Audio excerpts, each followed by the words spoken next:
రామ్ గోపాల్ వర్మకైతే నిజంగా షాకే తగిలిందని చెప్పొచ్చు. ఒకవైపు ఆంధ్రప్రదేశ్ హైకోర్టులో ఆయనపై కేసు నమోదైంది ఇంతకుముందు. చంద్రబాబు నాయుడిని, పవన్ కళ్యాణ్‌ని అలాగే లోకేష్‌ని ఫోటోలు మార్ఫింగ్ చేసి సోషల్ మీడియాలో తప్పుగా ప్రచారం చేయడం, అలాగే వాళ్ళపై పోస్టులు పెట్టడంతో ఆయనపై అయితే కేసు అయింది మొన్న.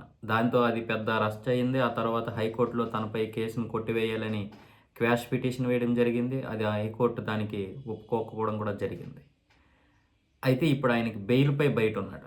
అలాగే ఇప్పుడు ముంబైలో జరిగినటువంటి ఒక చెక్ బౌన్స్ విషయంలో అంధేరిలో ఆయనపై కేసు నమోదైంది. దానిపై ముంబై హైకోర్టు, అదే మహారాష్ట్ర హైకోర్టు అయితే ప్రస్తుతానికైతే రామ్ గోపాల్ వర్మకి ఒక నోటీస్ జారీ చేసింది. ఏంటంటే మహేష్ చంద్ర అనే ఒక వ్యక్తికి డబ్బులివ్వాలి 3,72,000.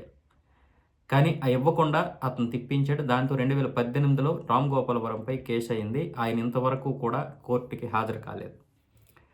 7 సంవత్సరాలుగా కోర్టుకి హాజరు కాలేదు కాబట్టి కోర్టు అయితే ఆగ్రహించి 3,72,000 అతనికి డబ్బులు ఇస్తావా? లేదంటే 3 నెలలు జైలు శిక్ష అనుభవిస్తావా? అంటూ ఇప్పుడైతే సమన్లు జారీ చేసింది కోర్టు. దీనికి ఇంకా రామ్ గోపాల్ వర్మ లాయర్ నుంచి ఎటువంటి స్పందన లేదు. ఇంకా రామ్ గోపాల్ వర్మ ఇంకేం స్పందిస్తాడో చూడాలి. ప్రస్తుతానికైతే హైకోర్టు ఒకసారి జారీ చేసిన తర్వాత దానికి ఇంకా అల్టిమేటే.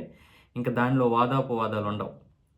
పైగా ఇది 7 సంవత్సరాలు అయిపోయినటువంటి కేసు కాబట్టి ఖచ్చితంగా డబ్బైనా చెల్లించాలి, లేదంటే 3 నెలల జైలైనా అనుభవించాలి. కాబట్టి ఖచ్చితంగా రామ్ గోపాల్ వర్మ డబ్బులు చెల్లించే బాపత కాబట్టి డబ్బులు చెల్లించే పరిస్థితులు అయితే కనిపిస్తున్నాయి. కాకపోతే ఇంక రామ్ గోపాల్ వర్మ నుంచి ఇంకెటువంటి కౌంటర్ దాఖలు అవ్వలేదు ఇంకా.